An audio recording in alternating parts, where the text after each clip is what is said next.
الحضور والاستماع، لأننا حينما نشاهد مثل هذه الأعمال بهذا الحجم، سواء فيما يتعلق بالصورة، ما يتعلق كذلك بالمضمون وبحمولة كل برنامج على حدة، نحن نتحدث عن عمل إنتاجي. حينما نتحدث عن الإنتاج في مجال السمع البصري، هذا المصطلح يعني مش سهل. عملية إنتاجية فيها الجانب المادي، فيها المجهود الذهني، فيها البحث، فيها إقناع الناس، فيها بناء السيناريو، فيها التصوير، فيها المونتاج، فيها التعليق، فيها الكتابة. كنشوفوا هذه البرامج اللي دوزنا دابا مجهود كبير حقيقة، خاصنا نوعوا هذا. ملي كنتكلموا على ملاحظات بسيطة باش تفتحوا النقاش، وكذلك باش التجويد والضمان. الموضوع ديال أمينة كيبان فيه أنه هناك إلمام بالموضوع كما ذكرت في البداية، بحكم أنك يعني عندك ميول فيما يتعلق بالمصطلح بصفة عامة. هذا النمط من الاشتغال، هذه الطبيعة ديال البرامج تفرض واحد طريقة ديال الاشتغال معينة. ملي كنهضر على لي بلاطو سوجيسيون ولا ديال التقديم، أنا أعي جيدا بأنها مسألة اختيارية. لطالما شاهدنا برامج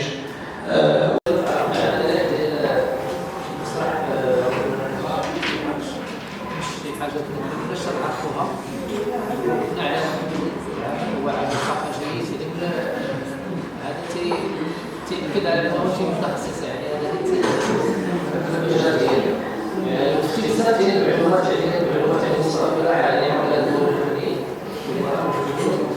التسلسل الابتدائي والصلاحيات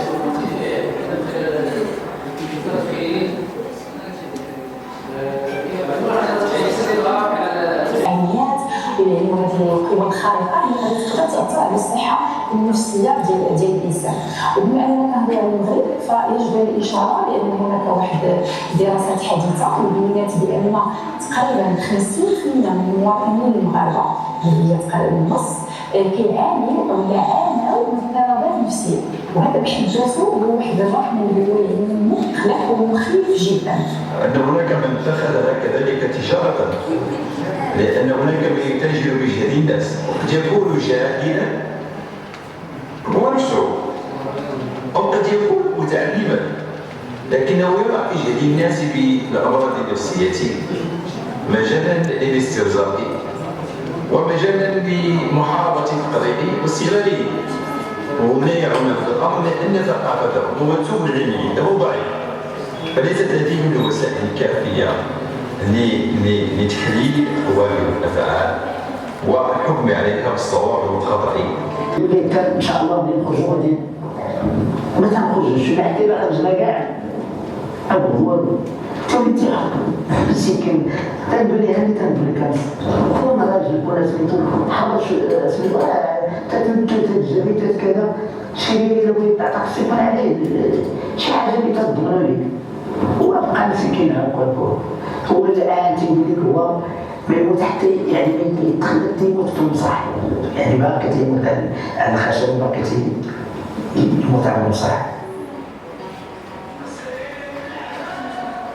تيحلو فيه سميتو النكته والدعابه من بعد سميتو تيتمارس ما ننساش تيتمارس في الساحات العموميه الكبرى مثل جامع الفناء عندنا في مراكش، ليديب في مكناس، باب بوجدود في فاس، ساحة الأمم حاليا بمدينة أكادير ومجموعة ديال المدن المغربية. هذه الأسئلة ما تعرفهمش والله العظيم ما كنعرفوها محمود واش يفرس منا والله العظيم ما كنعرف محمود وما شفتيهمش انت والله العظيم ما شفتيهم وانت كمان تعرف هاد الناس والله العظيم ما كنعرفوهاش. هذا ما تينفيش انه كانت مظاهر مسرحيه احتفاليه حسب منظور السي دكتور مرشد، يعني اللي كانت في مراكش كان الحلقه يعني الحلقة كنهار احتفالي، كنهار فرجوي يعني بين الفريقين المسرحي. كان الاحتفالات الأخرى اللي كانت تدار يعني في مراكش يعني في مناسبات إنما هو دين، إنما هو احتفال مثلا سلطان الطلبة، كان ذاك احتفال بسلطان الطلبة يعني هذاك الإنسان تيخرج تيحفظ القرآن تيحتفل به تيسميو سلطان الطلبة، وكان واحد النهار احتفالي في واحد البعد واحد المسحة مسرحية. هذه دايرة عينة من العينات اللي ممكن نقولوا الشكل من اشكال المسرحيه ما اقل المسرحيه المفهوم الاحترافي وكذا.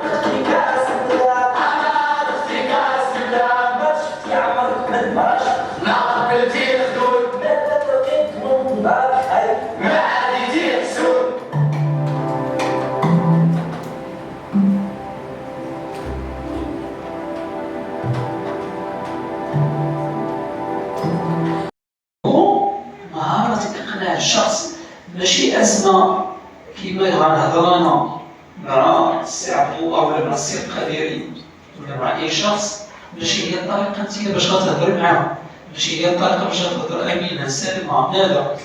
إذا هنا كيف الفرق؟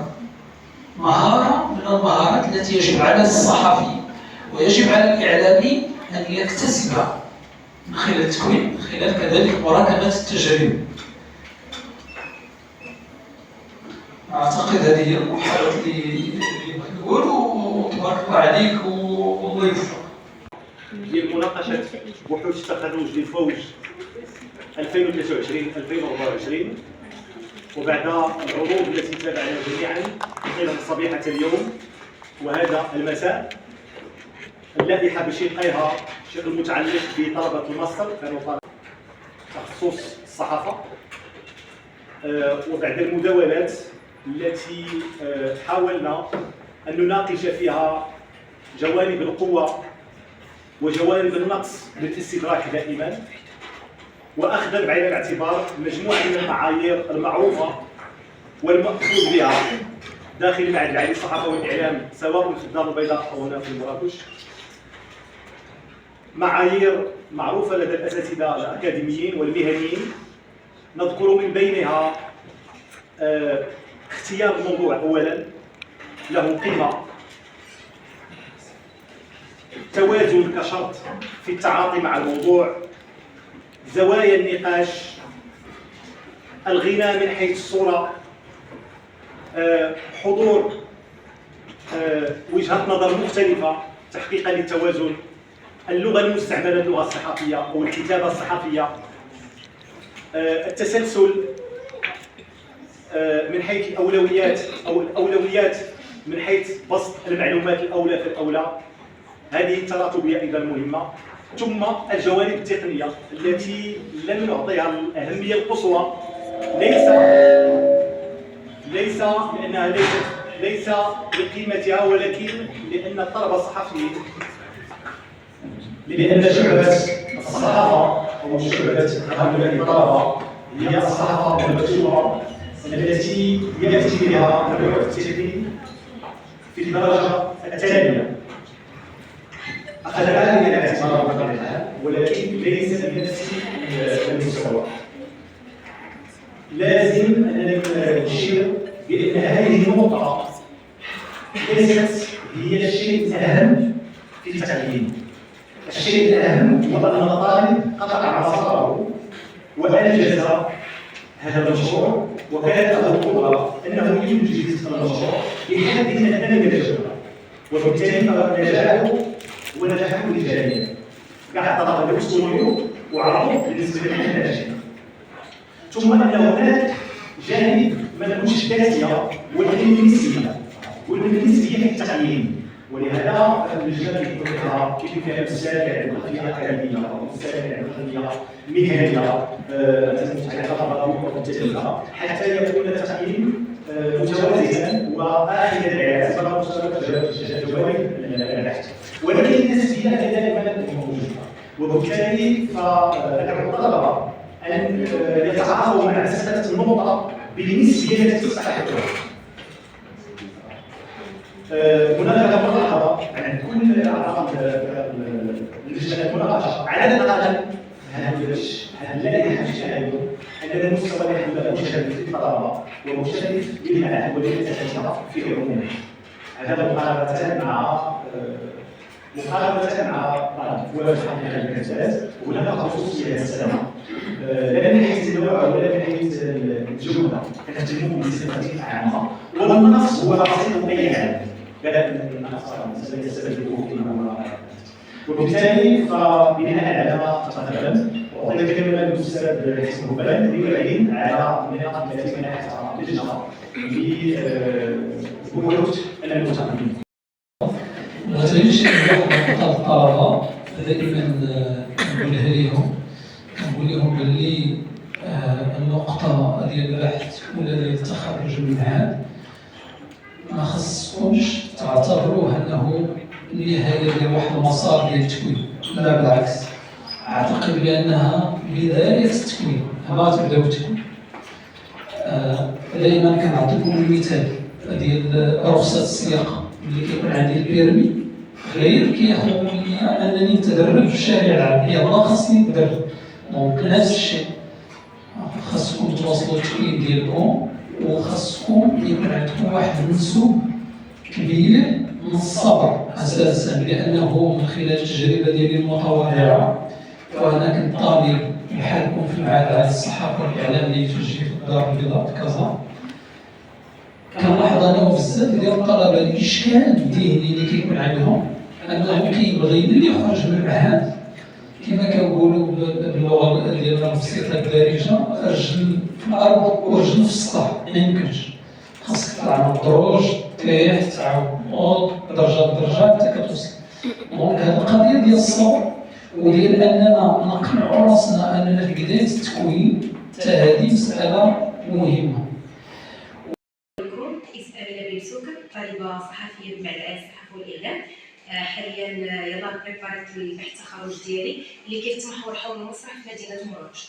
صراحة اختياري الموضوع ما جاش بشكل اعتباطي، وإنما أولا السبب الأول اللي خلاني نختار الموضوع هو إلمامي الكبير وحبي لهذا المجال ولا الفن المسرحي. ثاني حاجة هو بعد قدومي لمدينة مراكش كانت واحد عندي فترة أنني كنت كندير التدريب المسرحية مع الأستاذ محمد الورادي، فلاحظت ان هناك اقبال ضئيل او لا ما كاينش اقبال كبير على من ناحيه الممارسه المسرحيه في مدينه مراكش، رغم اننا كنعرفوا ان مدينه مراكش هي مدينه الفرجه، مدينه البساط، مدينه الحلقه، فالعكس نورمالمون مدينه مراكش سيكون فيها مسرح في واحد الاولويه ويكون عندها واحد الاهتمام كبير. فهذا هو اللي خلاني انني فقلت علاش لا ما يكونش موضوع بحث التخرج ديالي حول المسرح، لانني اولا حبي للمجال، ثاني حاجه هو شدني ذاك الفضول انني من خلال البحث غادي نتعرف على بزاف د الحوايج اللي اكيد ما كنتش كنعرفهم على المسرح في مدينه مراكش. فبديت بالحركه المسرحيه، البدايات الاولى للمسرح هنا في المدينه، كذلك طرقت لقدوم مجموعه من الفرق المسرحيه من بينها فرقه فاطمه رشدي، فرقه كذلك نجيب الريحاني اللي كانت سنه 1929، من بعد فاطمه رشدي سنه 1932. فكان هناك واحد التسلسل زمني في الوثائقي وهذا اللي كان. شكرا جزيلا. بالاخص حنا طلبه فكتكون ما كيكونش عندك بزاف ديال الرخص، كتكون انت نيشان انت طالب. المشاكل اللي صراحه لقيتهم هو في التصوير، فاش كتنزل التيران باش انك تاخذ لقطات تصويريه، رغم ان كيكون عندك CCM اللي هو الرخصه ديال السينما اللي كيخليك انك تصور بالاريحيه، فرغمها ان كنلقاو الناس فاش كنجيو نصوروا كيقول لك عافاك ما تصورنيش او لا خصك تصور بالمقابل، وبالاخص في الاماكن العموميه مثل جمع الفنا. كنعرفوا ان جمع الفنا كتكون فيها الحلقه، كيكون فيها مجموعه من الانشطه اللي كتمثل مدينه مراكش. فاش كنمشي نصور المشكله اللي لقيت صراحه، وفاش كنمشي نصور اول حاجه كيقول لك هو انك ممنوع تصور، او الا غتصور ضروري انك تصور وتخلص منه، رغم انني كنشوف ناس اجانب اللي ما عندهمش نفس الجنسيه وماشي نفس البلاد كيصوروا باريحيه وبدون مقابل. انا صراحه الملاحظه اللي لاحظتها يعني التعقب اللي غنعقب على هذه القضيه هذه هو من الافضل ان يجي عندك واحد الطالب وقال لك راه بغيت نصور تعاون معاه، لان هو براسو ما غاديش ياخذ واحد المقابل على ديك الصوره او على داك الفيديو اللي غادي ياخذ من عندك. دونك نتعاونوا مع بعضياتنا باش نزيدوا الى لاحظتي علاش ما ذكرتش الطيب الصديقي، رغم انني حطيت بعض الفيديوهات ديالو. الطيب الصديقي هو تعرف في المسرح في مدينه الدار البيضاء، يعني انا حاولت اني ندير وثائقي 100% يعني في مدينه مراكش، يعني المسرح المراكشي 100%. فاكيد الطيب الصديقي تبارك الله كانوا عنده اعمال، وكانوا عنده اعمال مع فرقه الوفا اللي من بينهم عبد السلام الشريبي، منهم كذلك السي عبد الجبار الوزير، ومجموعه تبارك الله من الرواد القدام، خفت انني نذكر شي واحد نسيتهم، احمد شحيمه والى اخره، لائحه طويله. فكانوا ومن بين الاعمال اللي كان دار الطيب الصديقي وخداوها فرقه الوفا اللي هو العمل ديال الحراز، كان العمل ديال الطيب الصديقي عفوا، وطلبها منه السي عبد السلام الشريبي ومحمد بالقاس انذاك، وعطاها لهم وعوضوها بالطريقه المراكشيه كما كنقولوا، بالطريقه ديال الضحك والفرجه، والطريقه المراكشيه 100%، لان كتحس بكاع الاحاسيس كيتجمعوا عليك هذا النهار، الاحساس بالفرحه، شويه ديال الستريس، شويه ديال الخوف. علاش؟ اولا وكذلك الحزن، لان دوزنا 3 سنوات ماشي سهله، بحلوتها بمرها، بالدراسه بالامتحانات بالضحك بكلشي. دونك كتقول غتشتاق لهاد ديمون هاد اللحظات مع الزملاء ديالي الطلبه الصحفيين كذلك، اللي نتمنى لهم ان شاء الله مسيره موفقه، ونتمنى لهم ان شاء الله طريق مستمر في هذا المجال، وانهم يعني ما يوقفوش، يزيدوا لقدام في هذا المجال اذا كانوا اكيد كيبغيو. كما قلت لك احساس بالفرحه، لان غادي ننتقل من مرحله لمرحله، اللي هي من مرحله الطالب اللي هو طالب باحث انه كيقلب بالمعلومه ويبحث، المجهود اخر ديال غادي نكون ان شاء الله من طالبه صحفيه الى صحفيه مهنيه ان شاء الله. في الاسره واخا نعيا ونهضر ما غنوفيش حقهم، بالاخص الاسره الصغيره اللي فيها الام الإخوة، اللي بغيت نقول لهم الله يخليكم ليا وبالاخص ماما، لان لولا دعمها ليا الكبير، لولا مكافحتها، لولا الوقوف ديالها في جنبي في اسوأ اللحظات واجمل اللحظات، وهذا هو الجميل، فاش كلشي كيمشي وفي الاخر كتبقى الاسره. فانا بغيت نقول لها الله يخليك ليا، وان شاء الله تشوفيني في اعلى مراتب وتفرحي بي. اليوم في المعهد العالي للصحافه والاعلام في مدينه مراكش يوم مناقشه بحوث التخرج للفوج 2023-2024 للطلبه الصحفيين مستوى باك زائد 3. هي في حقيقه فرصه لتقييم ليس فقط بحث التخرج، ولكن لتقييم 3 سنوات من العطاء ومن التكوين، وبالتالي فهذه البحوث تعكس ليس فقط مستوى الطالب ولكن ايضا مستوى التكوين داخل المعهد، وهذا هو يعكس ايضا مستوى العطاء لدى الطالب ولدى الاستاذ ولدى الاداره، يعني المعهد بكل مكوناته. كان هناك اجماع داخل اللجنه ان الحمد لله مستوى العطاء ومستوى هذه البحوث من حيث الجوده مشرف على عمومه، رغم بطبيعه الحال ملاحظات يمكن ان يبديها الاساتذه بالنسبه لهذه البحوث. بطبيعه الحال الكل يعلم بان بحوث التخرج او لا مناقشه بحوث التخرج هي حلقه فاصله بين المسار الدراسي وبين المسار المهني الذي سياتي، ويبني الطالب على هذه الملاحظات وعلى هذا التقييم من اجل ان يستدرك فيما هو آت وان يشق طريقه في المسار المهني. ولهذا فأهنئ جميع الطلبه واهنئ كل الاساتذه وكل مكونات المعهد وارجو لهم مسارا موفقا. الكل يجمع ان التكوين هو المفتاح الاول للنجاح في مجالات الصحافه والاعلام. واذا اردنا ان نرتقي بالفعل الاعلامي الصحفي في المغرب، واذا اردنا ان نتجاوز كثير من مستويات الرداء التي تطبع يعني الممارسه المهنيه، فلا بد ان نمر من باب التكوين. هذه مساله اساسيه. ثم مساله الدبلوم ايضا مهمه، لانها هي ما نقولش الضامن ولكن هو المؤشر. الدبلوم هو مؤشر على تكوين يحدد مستوى جودته، ما يسمى بالاعتماد. والدبلوم داخل المعهد العالي للصحافه والاعلام هو دبلوم معتمد من طرف وزاره التعليم العالي والبحث العلمي والابتكار. ثم هناك شيء اخر، ان مساله بطاقه الصحفي ويشترط فيها الكثير من الشروط، من بينها الدبلوم والتكوين، وهذا شيء ايجابي. هل هذا ينفي ضروره الممارسه المهنيه؟ وقيلا ابدا. فالدبلوم بوحده ما كافيش، والتكوين بوحده داخل المعهد ما كافيش، لابد من هذه التجربه ان تسقل على مستوى الممارسه من خلال التدريب الميدانيه التي تاتي في المكان. اما الدبلوم ان يكون الدبلوم معتمدا فهذا شيء اساس.